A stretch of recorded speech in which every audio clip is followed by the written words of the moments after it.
Tosui was a well-known Zen teacher of his time. He had lived in several temples and taught in various provinces. The last time he visited accumulated so many adherents that Tosui told them he was going to quit the lecture business entirely. He advised them to disperse and to go wherever they desired. After that, no one could find any trace of him. 3 years later, one of his disciples discovered him living with some beggars under a bridge in Kyoto. He at once implored Tosui to teach him.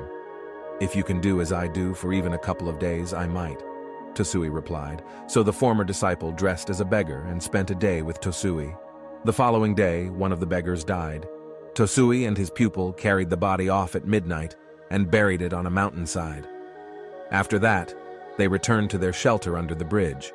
Tosui slept soundly for the remainder of the night, but the disciple could not sleep. When morning came, Tosui said, "We do not have to beg for food today.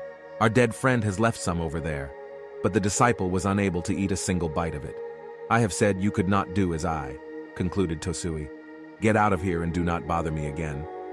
The story carries a Zen teaching within it, emphasizing the importance of direct experience and genuine understanding. It suggests that true comprehension of Zen cannot be achieved merely through intellectual knowledge or external appearances. The disciple fails to embody the essence of Zen by being unable to eat the food left by their deceased companion. This demonstrates that he lacks the depth of insight and compassion that Tosui requires of his students. The story encourages seekers of Zen to deepen their practice and cultivate experiential insight rather than relying solely on superficial demonstrations. Thanks for watching. For more videos, please subscribe to our channel.